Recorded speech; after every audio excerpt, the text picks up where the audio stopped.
बच्चों, अब तक हम लोग अपने वीडियो में पढ़ रहे थे सॉल्यूशन कितने टाइप का होता है। 8 टाइप का होता है। हाँ, उसमें से 4 हम लोगों ने पढ़ा था। हमारे सिलेबस में 4 ये solid in solid, gas in liquid, liquid in liquid और सॉलिड इन लिक्विड। और बेसिकली इनके बारे में हेनरी और राउल्स ने लॉ दिया। ठीक, अब तक हम लोगों ने हेनरी लॉ पढ़ लिया था और उनका एप्लीकेशन प्रॉपर्टीज पढ़ लिए थे। राउल्स का लॉ लंबा था, इसलिए हम लोगों ने अभी तक राउल्स का 2 लॉ पढ़ा, आइडियल और नॉन आइडियल सॉल्यूशन के लिए। उसके बाद फिर उस पर न्यूमेरिकल होता है। न्यूमेरिकल हम लोगों ने किया है और उम्मीद करते हैं कि आप लोग एनसीईआरटी से प्रैक्टिस कर रहे होंगे।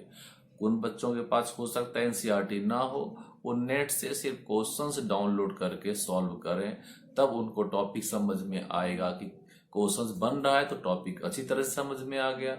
अगर क्वेश्चन नहीं बन रहा है तो फिर वो वीडियो को दोबारा देखें जिस पार्ट में हमने न्यूमेरिकल सॉल्व करके बताया है। फिर भी दिक्कत है तो आप हमसे पूछ सकते हैं, बताएंगे।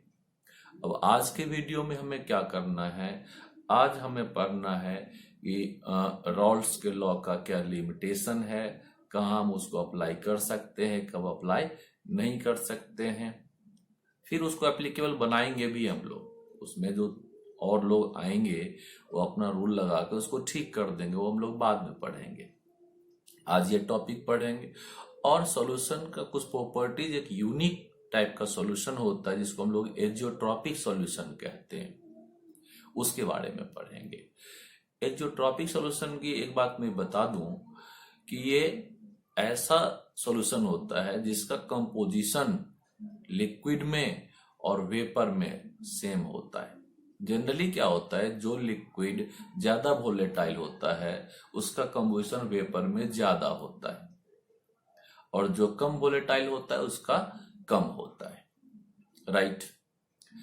मगर एजियोट्रॉपिक सॉल्यूशन में जितना कंपोनेंट यानी मोल फ्रैक्शन लिक्विड में रहेगा, हाँ, यानी काई ऑफ ए और काई ऑफ बी जितना रहेगा उतना ही वाई ए और वाई बी का वैल्यू भी आता है। वाई ए और वाई बी होता है यहाँ पर mole fraction in vapour phase और काई ए और काई बी होता है mole fraction in liquid phase. चलिए अब इसको समझते हैं, फिर आगे बातचीत करेंगे।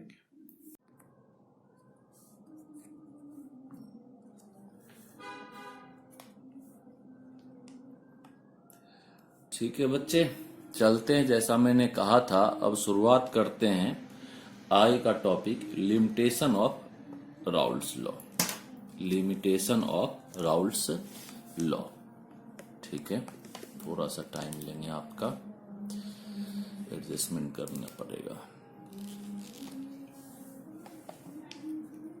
Limitation of Raoult's law.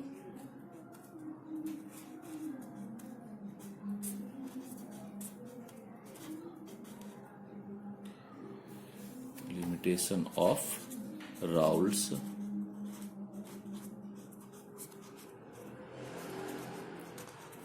Law. Limitation of Raoult's law. ठीक है बच्चे, पहली बात तो क्या होता है, it is applicable for, it is applicable for binary solution. हाँ बच्चे, यानी जो सॉल्यूशन ए प्लस बी 2 चीज से मिलकर बना होगा उसी में एप्लीकेबल होगा। 3 या 4 कंपोनेंट आपने डाला, ये एप्लीकेबल नहीं हो पाएगा। दूसरा है, it is applicable for dilute solution.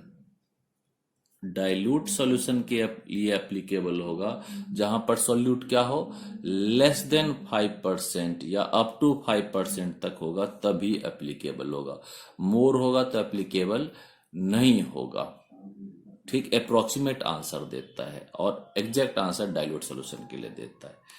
Next है, it is applicable for non-electrolytic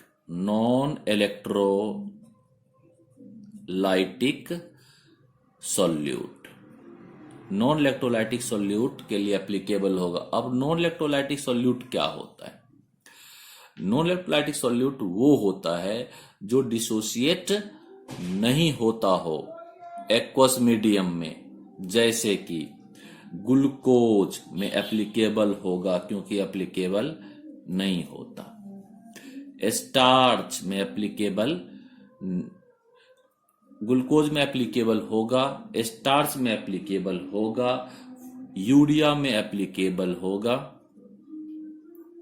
उसके बाद फिर क्या कहते हैं, जिलेटिन हो गया, इनमें एप्लीकेबल होगा। Right, clear. और अब आता है कि ये कहां एप्लीकेबल नहीं होगा, तो it is not applicable for electrolytic solute के लिए एप्लीकेबल नहीं होगा। अब इलेक्ट्रोलाइटिक सॉल्यूट क्या होता है? जिसको वाटर में आप डाल दो डिसोसिएट हो जाता हो, जैसे NaCl है, नहीं एप्लीकेबल होगा। क्यों? ये क्या होता है, Na+ और Cl- में डिसोसिएट हो जाता है। राइट। इसी तरह से कोई भी आप मान लो एसिड ले लेते हो, CH3COOH है, क्या होगा, CH3COO- और H+ में एप्लीकेबल, ये डिसोसिएट हो जाएगा। इसी तरह से H2SO4 है, एप्लीकेबल नहीं होगा, 2H+ SO4 2- में डिसोसिएट हो जाएगा। CuSO4 है, एप्लीकेबल नहीं होगा, Cu2+ और +SO4 2- में ये डिसोसिएट हो जाता है, तो यहां पे एप्लीकेबल नहीं होगा। क्लियर। उसके बाद फिर कह सकते हैं it is not applicable for क्या चीज, कंसंट्रेटेड सॉल्यूशन। इट इज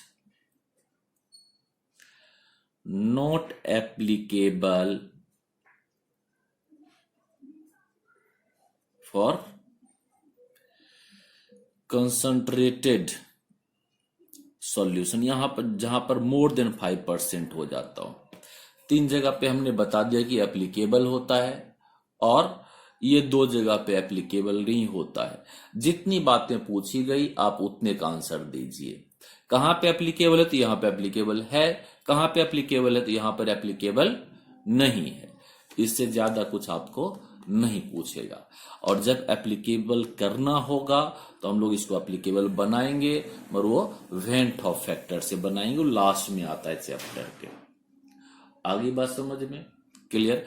और जैसा कि मैंने कहा था कि आज एक टाइप का सॉल्यूशन स्पेशल पढ़ेंगे, राइट, वो क्या है, एजियोट्रॉप्स। राइट। तो अगला टॉपिक है हमारा बेटे किस चीज का, एजियोट्रॉप्स का।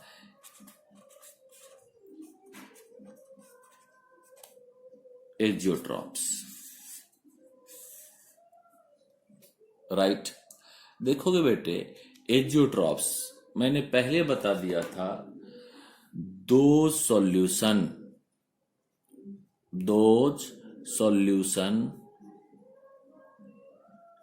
having same composition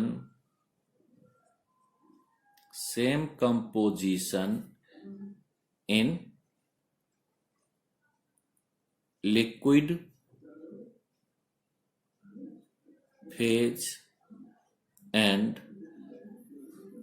vapour phase, दोनों जगह पे सेम एप्लीकेबल। ये क्या होता है, मोल फ्रैक्शन होता है। अब मैंने कहा था लिक्विड फेज में आप क्या करते हो, लिक्विड फेज में लिखते हो काई ऑफ ए और काई ऑफ बी, और उसी का जब वेपर बनेगा वेपर फेज में वो क्या होगा, वाई ऑफ ए और वाई ऑफ बी। राइट। तो जब कभी ऐसा हुआ जो ट्रॉपिक सोल्यूशन होगा तो काई ऑफ ए और वाई ऑफ ए दोनों का वैल्यू सेम आएगा। काई ऑफ बी और वाई ऑफ बी दोनों का वैल्यू सेम आएगा, और इनमें chi of A plus chi of B का सम भी 1 आएगा और Y A plus Y B का सम भी 1 आएगा। क्लियर। और अगर ऐसा हो गया कि कहीं पर वाई ए ज्यादा हो रहा है, ठीक है, हाँ, किससे, काई ऑफ ए से, इसका मतलब क्या हो गया, A is more volatile, A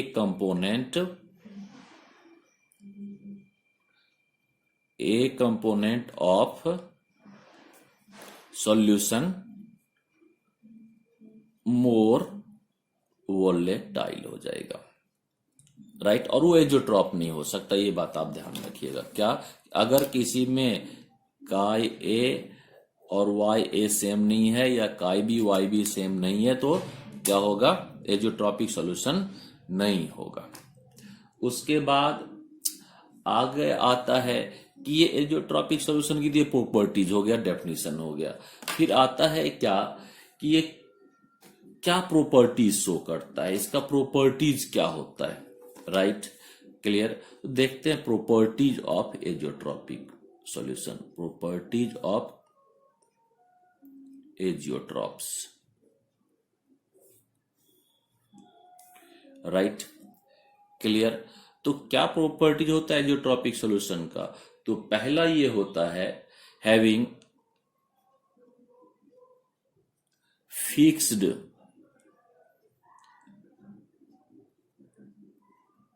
boiling point. इसका बॉइलिंग पॉइंट क्या होता है, फिक्स्ड होता है, like pure substance, right. Clear. यानी किसी भी सॉल्यूशन का अलग अलग कंपोजिशन होता जाएगा, बॉइलिंग पॉइंट चेंज होता जाएगा, मगर ये एक फिक्स कंपोजिशन के साथ बनता है, इसलिए इसका बॉइलिंग पॉइंट भी फिक्स होता है, जैसे कोई प्योर सब्सटेंस का फिक्स होता। उसके बाद दूसरा जो सबसे इंपॉर्टेंट प्रॉपर्टीज है, same composition, same composition in liquid and vapour phase. Liquid और वेपर फेज में क्या होता है, सेम कंपोजिशन होता है, जो मैंने पहले बताया कि वाई ए और काई ए और वाई बी और काई बी सेम रहता है। क्लियर। और एक यूनिक बात है क्या कि it can't get separated by normal distillation. Normal distillation से ये सेपरेट नहीं हो सकता, इस कंपोजिशन, इसके कंपोजिशन को आप सेपरेट नहीं कर सकोगे। क्लियर। अब कई बार बच्चे पूछ लेते हैं सर सेपरेट कैसे करेंगे, तो इसको बता देता हूं मैं, get separated by azeotropic distillation, azeotropic distillation. जरूरत नहीं है इसका समझने का कि क्या होता है, फिर भी इंटरेस्ट के लिए इसमें क्या करते हैं, कोई ऐसे सब्सटेंस के सरफेस पे डाल देते हैं सॉल्यूशन को, जिसमें एक पार्ट क्या हो जाता हो, एब्जॉर्ब हो जाता हो, और दूसरा पार्ट एब्जॉर्ब ना होता हो, उसको फिर सेपरेट कर लेते हैं और दूसरे पार्ट से इजिली रिकवर हो जाता है दूसरा कंपोनेंट। इसे ज्यादा समझना नहीं है, राइट।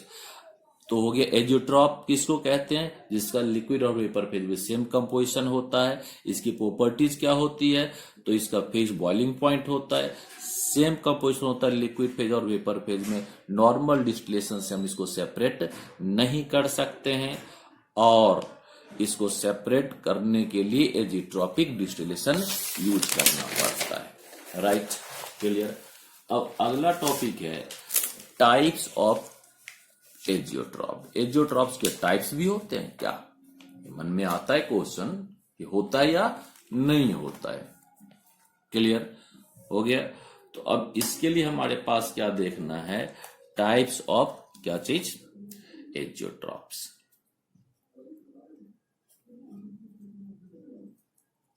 टाइप्स ऑफ एजियोट्रॉप्स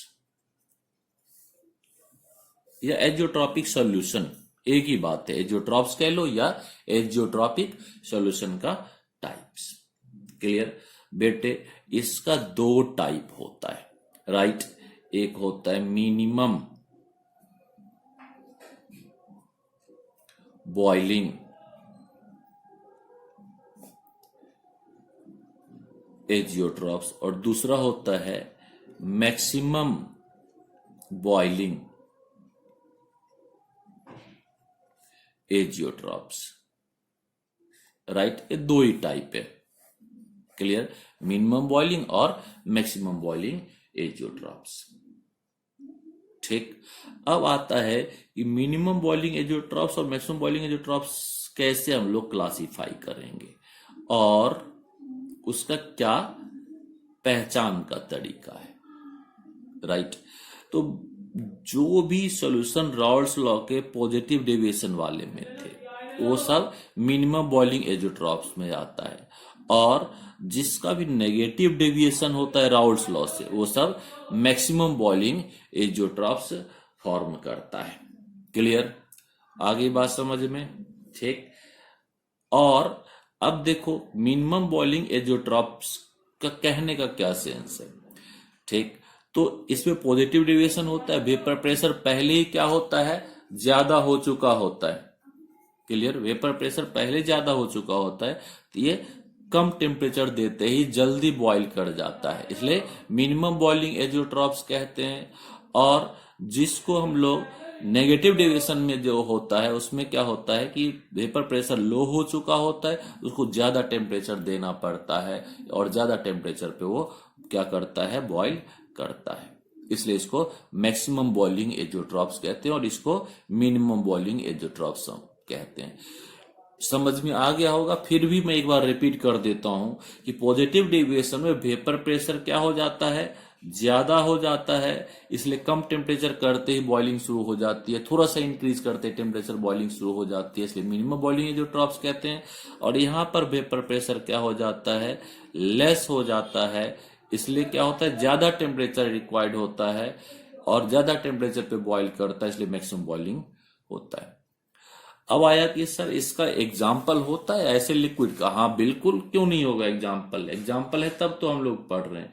तो मैंने बताया, जैसा कि मैंने पहले बता दिया था, क्या होता है, पॉजिटिव डेविएशन जो भी रखेगा फ्रॉम राउल्ट्स लॉ से वो सारा सॉल्यूशन अल्कोहल वाटर का पॉजिटिव डेविएशन लेगा, अल्कोहल हेलो एल्केन का पॉजिटिव डेविएशन रखेगा, यानी लिखें तो वाटर प्लस क्या चीज, ROH अल्कोहल, अल्कोहल प्लस क्या चीज, फिनॉल AROH, उसके बाद अल्कोहल प्लस क्या RX, ये सब पॉजिटिव डेविएशन वाला है और क्या देगा, मिनिमम बॉइलिंग एजियोट्रॉप्स देगा, राइट। जो नेगेटिव डेविएशन रखता है जैसे क्या हो गया, एसीटोन और प्लस क्लोरोफॉर्म, ये नेगेटिव डेविएशन देता है कि क्या करेगा, मैक्सिमम बॉइलिंग एजियोट्रॉप्स का फॉर्मेशन करेगा। क्लियर, उसके बाद बाकी अगर आपने HCl और एक्वस और प्लस NaOH एक्वस को मिक्स किया तब भी क्या देगा, ये मैक्सिमम बॉइलिंग एजियोट्रॉप्स देगा, right. Maximum boiling azeotropes minimum boiling azeotropes से कम है नंबर में थोड़ा सा, ठीक है, सबसे ज्यादा है मिनिमम बॉइलिंग एजियोट्रॉप्स। क्लियर, आगे बात समझ में? क्लियर, ये हमारा टाइप्स ऑफ एजियोट्रॉप्स, ठीक। और कई एक बार एक दो न्यूमेरिकल भी आ जाता है तो फ्रिक्वेंटली नहीं है, ठीक है। तो न्यूमेरिकल भी देख लेते हैं इसमें, न्यूमेरिकल ऑन एजियोट्रॉप्स, राइट बच्चे, न्यूमेरिकल ऑन एजियोट्रॉप्स। देखो बेटे, ये एजियोट्रॉपिक सॉल्यूशन है, राइट, है या नहीं है ये भी पूछ सकता है, या दोनों में कंपोजिशन क्या होगा ये भी पूछ सकता है। क्लियर, अब ये वेपर आया तो यहां पर क्या होगा, यहां पर होगा लिक्विड में होगा काई A और काई B, और यहां पर क्या होगा, यहां पर होगा YA और YB। एक बार मैं फिल क्लियर कर दूं, यहां पर क्या है, ये सॉल्यूशन है और ऊपर उसका क्लोज कंटेनर है, तो क्या होगा, वेपर भी आ गया।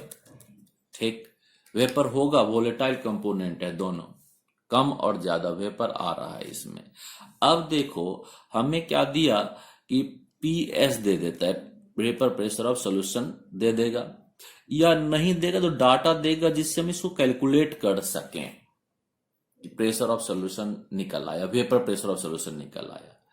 और आपको क्या है, पी ऑफ ए और पी ऑफ बी ये निकालना है। क्लियर, निकालेंगे तो क्या होगा, P nought A into chi of A, P nought B into chi of B, निकल आया। भाई ए और बी, पी नोट जो प्योर फॉर्म होता है गिवन होगा, काई ए गिवन है तो 1 में से माइनस कीजिए, काई बी निकल आएगा। या दोनों गिवन है तो अच्छी बात है। प्रेशर ऑफ सॉल्यूशन गिवन है, निकल आएगा। ठीक है, नहीं निकल आएगा तो गिवन होगा तो P A plus P B कीजिए, पी एस आ गया। वो तो डाटा की बाजीगरी है, वो आप क्वेश्चन पढ़ते ही समझ जाओगे। राइट, इसके बाद आप क्या करोगे, अगर आपको y ऑफ ए निकालना है तो क्या करोगे, प्रेशर ऑफ ए निकाला आपने, इसको डिवाइड कर दिया किससे, इसको डिवाइड कर दिया प्रेशर ऑफ सॉल्यूशन से। क्लियर, और फिर क्या हो गया, y ऑफ बी पूछ रहा है तो आप क्या करोगे, प्रेशर ऑफ बी लोगे, उसको किसे डिवाइड कर दोगे, वेपर प्रेशर ऑफ सॉल्यूशन से। क्लियर, और अगर पूछ लिया कि which one is more volatile, तो जिसका क्या होगा, मान लो वाई ए ज्यादा आ गया किससे, काई ऑफ ए से, यानी क्या हो गया, this component is more volatile. हाँ बच्चे, मोर क्या चीज, वोलेटाइल हो जाएगा, जिसका वैल्यू ज्यादा आएगा, जिसका कम आ गया वो कम वोलेटाइल है। क्लियर, या अगर सेम आ गया तो देन वो चीज क्या है, एजोट्रॉप्स है, वो सॉल्यूशन एजोट्रॉप्स है, नहीं तो एजोट्रॉप्स नहीं है। आज तक मैंने जितने भी क्लासेस में पढ़ाए हैं, किसी ने भी ऐसा नहीं कहा है सर ये क्वेश्चन आप मुझे करके बता दो। बच्चे कहते हैं सर ट्राई करते हैं, और ट्राई करने के बाद उनका आंसर जरूर आया है। इसमें इंटेक्स का एक क्वेश्चन है, ठीक है, 2.8, बहुत इंपॉर्टेंट क्वेश्चन है। आप इसको सॉल्व कीजिए, आंसर टैली कीजिए। आंसर मुझे याद है, ठीक है, मैं लिख देता हूं यहीं पर।